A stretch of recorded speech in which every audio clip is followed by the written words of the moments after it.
예, 오늘은 첫 번째 시간으로 루브르 박물관에 대해서 알아보도록 하겠습니다.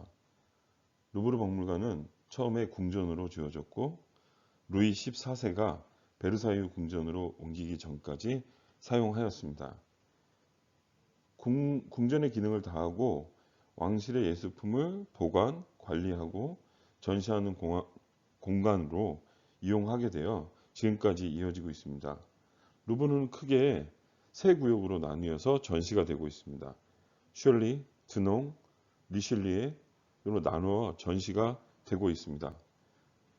루브르 박물관을 설명하기 전에 첫 번째 여행 이야기이니만큼 유럽 여행 시 필요한 주의사항을 말씀드리고 루브르에 대한 이야기를 시작하도록 하겠습니다. 루브르 박물관을 설명드리기 전에 해외여행 시 특히나 유럽 지역이나 관광객이 많은 이런 유럽 지역들을 방문하실 때 주의하셔야 되는 사항들에 대해서 몇 가지 말씀드리도록 하겠습니다. 첫 번째로는 배낭이나 크로스백 등은 반드시 앞쪽으로 매주셔야 합니다.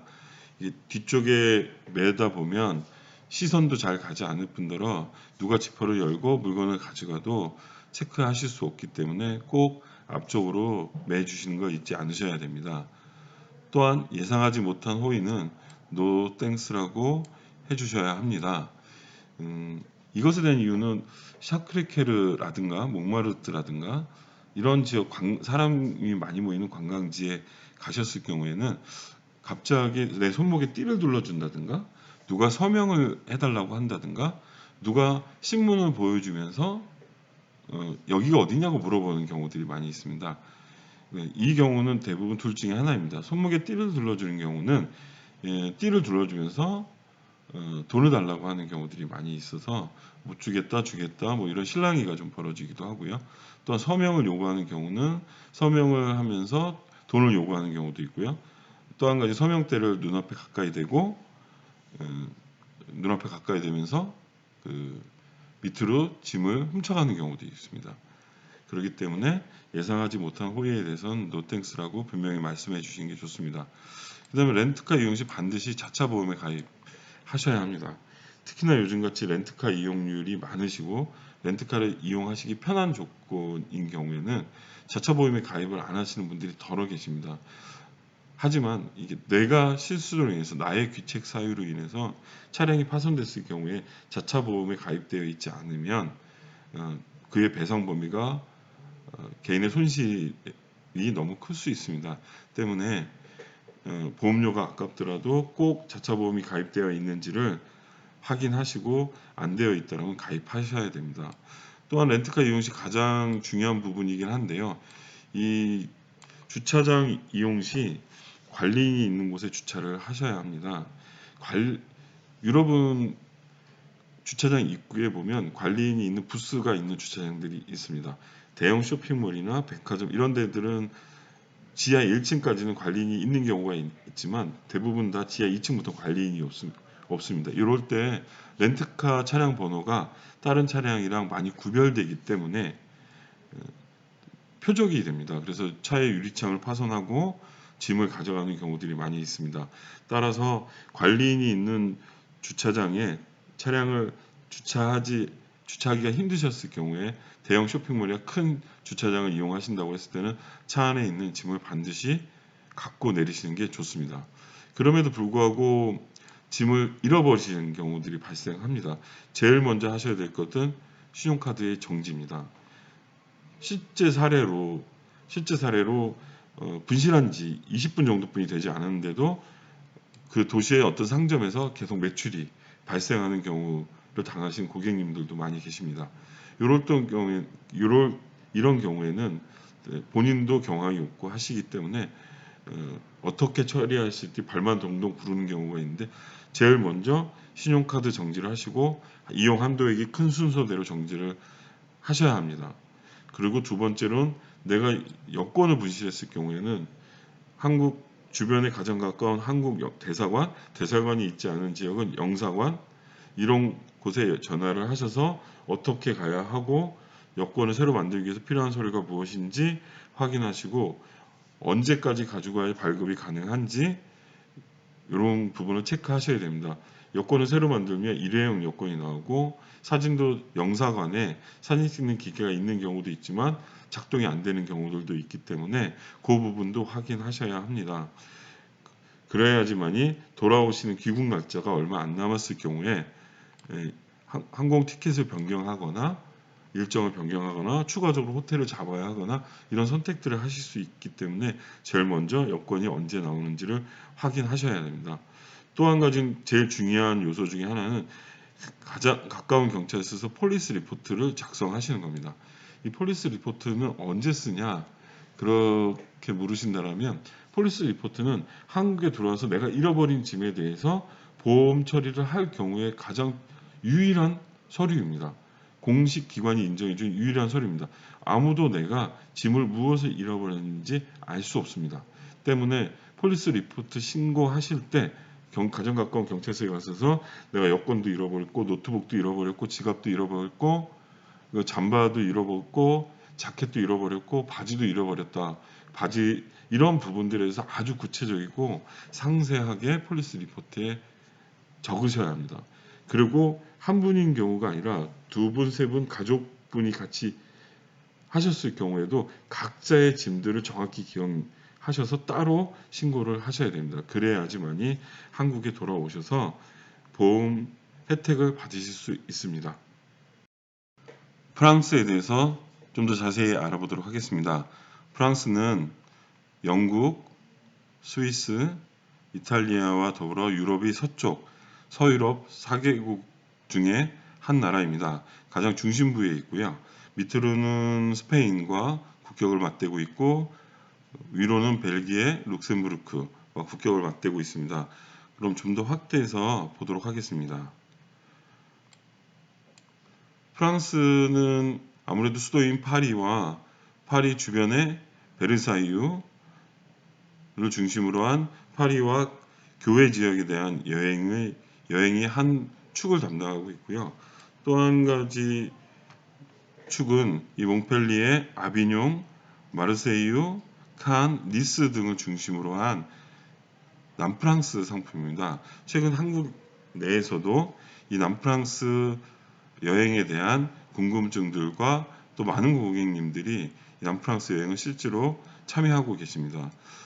또한 프랑스에서 주되게 보실 부분은 알프스 산맥을 보는 프랑스에서의 포인트는 샤모니입니다. 이 샤모니를 통해서 몽블랑에 올라가셔서 몽블랑을 보시는 여행이 있고요. 좀만 더 가시면 이 스위스에서는 가장 유명한 인터라켄이라는 지역, 인터가 뭐뭐뭐 사이에 라켄이 호수라는 뜻입니다. 그래서 이 두 개의 호수 사이에 있는 인터라켄이라는 지역에 가셔서 융프라우를 관람하시는 이런 여행이 또 알프스 여행의 백미라고도 할 수 있습니다. 그러면 프랑스는 요 말씀드렸던 파리와 남프랑스, 그다음에 요 샤모니 지역 외에는 요 파리의 서북 쪽에 있는 세계 제2차 세계 대전 시에 상륙작전으로 유명했던 노르망디 지역이 있습니다. 이 노르망디 지역에 대한 여행도 많이 하시는 편입니다. 그리고 이쪽에 생말로라든가 몽셀미셀 이런 배낭여행객들이 많이 찾는 지역도 있습니다. 파리에서 대략 4시간 정도 소요됩니다. 그럼 파리를 좀 더 확대해서 보도록 하겠습니다. 우선 지금의 화면에서 보이시는 것으로 대략적으로 보면 중앙에 파리의 센강이 흐르고 있습니다. 파리의 센강이 흐르고 있고 그 사이사이를 에펠탑, 그 다음에 루브르 박물관, 그 다음에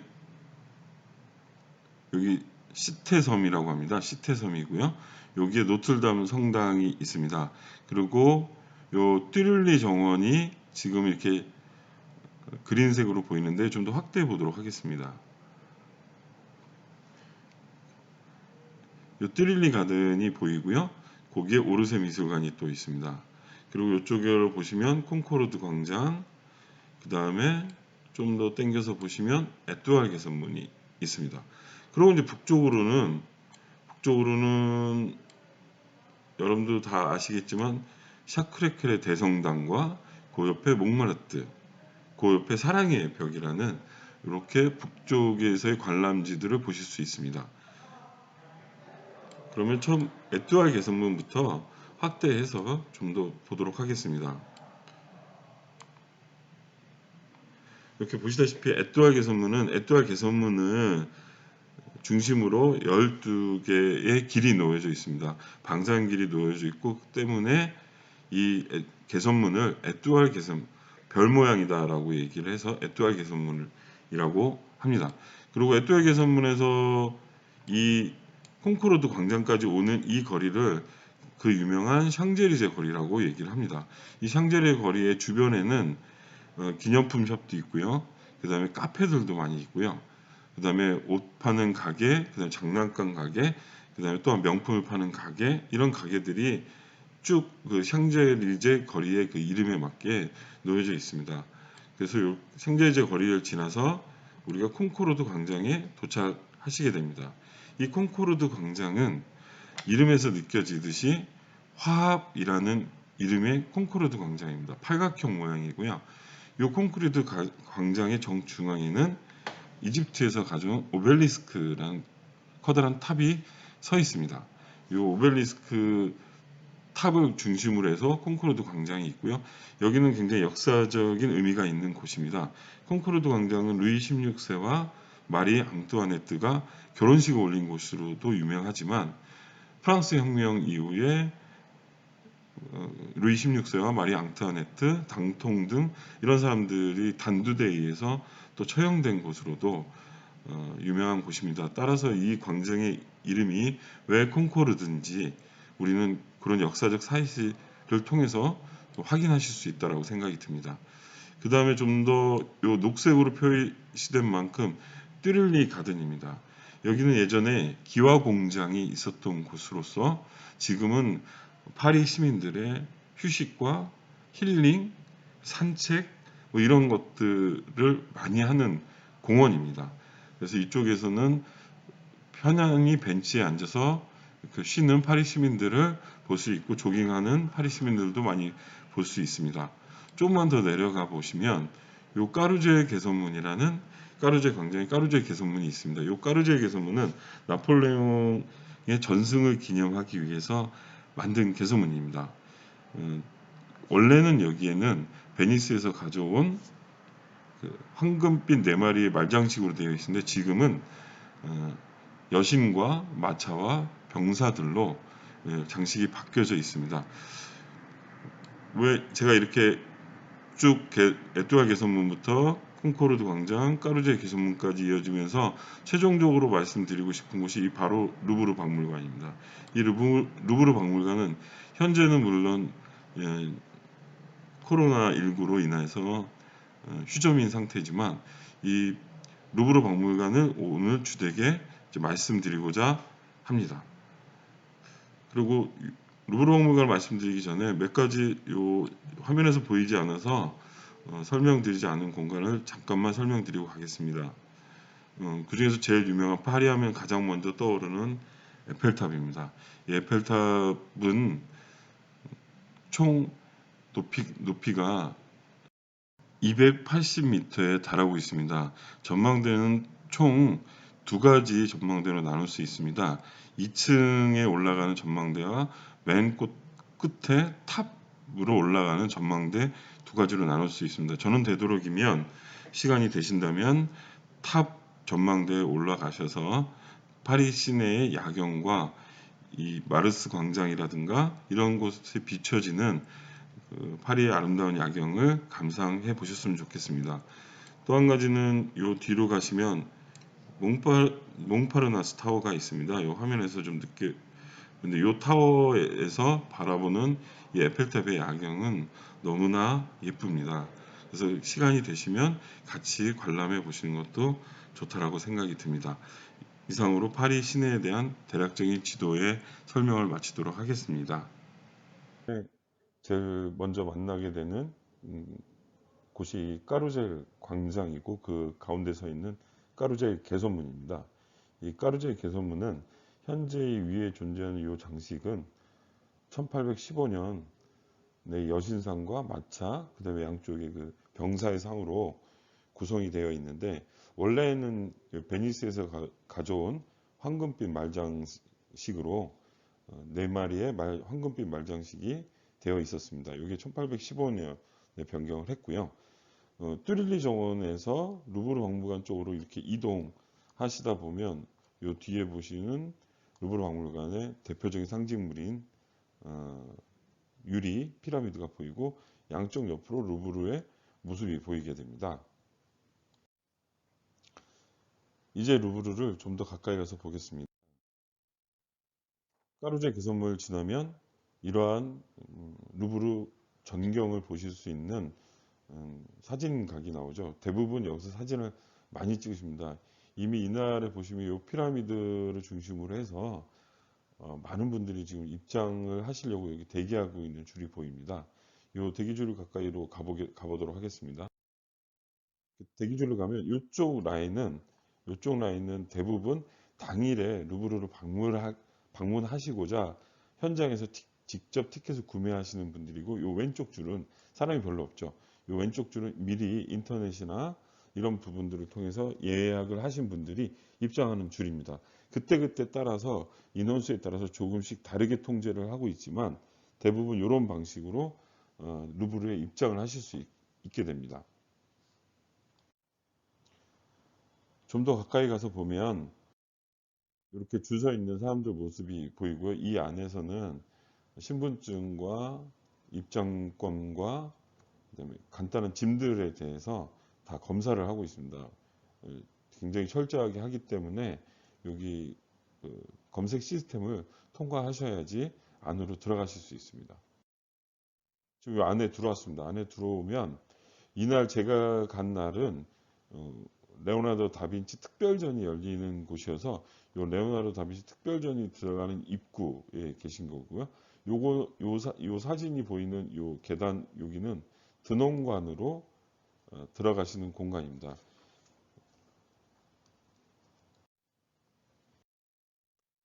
이렇게 지하로 내려가시면 루브르 지하로 내려가시면 요 인포메이션 센터를 보실 수 있고요. 여기 보시면 한국어로도 어서 오십시오 라고 얘기했고, 여기에 보면 안내, 지도 및 작품에 대한 간단한 소개서들이 나와 있습니다. 한국어 버전도 있습니다.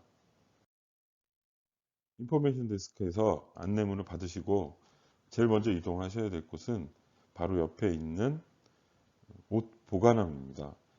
루브르는 덥고 많이 걸어야 해서 짐을 따로 이렇게 보관하셔야지 워낙 오래 다니실 거기 때문에 불편하지 않으세요. 그래서 이렇게 무료로 이용하실 수 있고요. 이렇게 옷과 음료라든가 그 다음에 이렇게 가방이라든가 이런 것들을 따로 보관하시는 장소가 따로 준비되어 있습니다. 옷에 보관함에 이렇게 보관을 하고 다음 장소 인포메이션 데스크에서 이제 받은 박물관 안내도입니다. 한글로 되어 있고요. 요 안내도를 펼치면 중요하게 봐야 될 작품들, 그다음에 루브르 박물관의 상세 안내 지도들이 표시되어 있습니다. 그래서 이걸 꼭 갖고 다니시면서 이용하시면 많은 도움을 받으실 수 있습니다. 지금 옆에 보이는 요 조그만 뭐 닌텐도라고 되어 있는데 요거는 오디오 가이드입니다. 그래서 그 박물관에 입장하실 때 미리 사전에 예약을 하실 수 있고요. 5유로 정도 비용이 발생합니다. 요 닌텐도 기계와 헤드셋을 주고요. 요 기계를 펼치면 다음 화면에서 보시겠지만 이렇게 한글로 이 제품에 대한 상세 설명도 하고 이렇게 견학하실 수 있고요. 코스, 그다음 필수관의 작품이 있는 곳, 기획전이나 이런 것들에 대한 자세한 안내들과 그 해당 작품에 가셔서 버튼 누르시면 그 작품에 대한 해설들이 아주 상세하게 진행되고 있습니다. 지금 보시는 게 루브르 박물관의 내부 모습이고요. 이쪽에 요 에스컬레이터가 보시는데 이게 아까 그 피라미드에서 내려오시면 여기를 통해서 내려오시게 됩니다. 그다음에 작품 하나하나를 이제 보시게 되는데 사실 너무나 많은 38만 점이 넘는 작품들이 있다 보니 다 소개해 드릴 수는 없지만 그 중에서도 중요하다고 생각하는 작품들에 대해서 제가 간단히 말씀드리면, 대표적인 작품입니다. 밀로의 비너스고요. 전체 조망을 쭉 돌아 이렇게 뒤로 가셔서도 작품의 전체를 보실 수 있고, 실적으로 미술책에서만 보다가 실제로 이 작품을 보니까 대단히 감동적인 이런 작품이기도 합니다. 이렇게 뭐라고 표현할 수 없을 만큼 황홀하다는 표현이 아마 적합할 수 있겠는데요. 이렇게 좀 보실 수 있습니다. 다음 작품은 아테나입니다. 전쟁과 지혜의 신이기도 하고요. 이 모괴들은 메두사와 이런 따로 독립된 공간에 따로 전시되어 있습니다. 오른쪽에는 이 스핑크스, 그래서 아프리카 간 입구에 이 스핑크스가 있는데 이게 실제 무게가 29톤 정도 된다고 하니 엄청난 크기입니다. 이건 사모트라케의 니케. 사모트라케의 니케,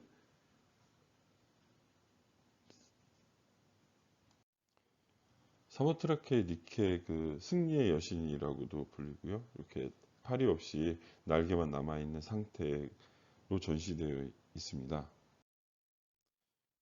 이건 루브르의 회랑입니다. 여러 작품들이 전시되어 있고 뒤에 벽면 색깔들의 색이 검은색이어서 작품들에 집중할 수 있는 그런 요인들이 되기도 합니다. 제가 루브르에서 가장 보고 싶었던 작품입니다. 나폴레옹의 대관식 작품이고요. 이건 다비드 작품입니다. 그 루브르에서 두 번째로 큰 작품이에요. 왕비인 조세핀에게 나폴레옹이 왕관을 씌워주는 장면에서 이 나폴레옹의 권위를 가장 극명하게 보여준다라고 하는 작품이고요. 나폴레옹이 실질적으로 이 작품을 30분 동안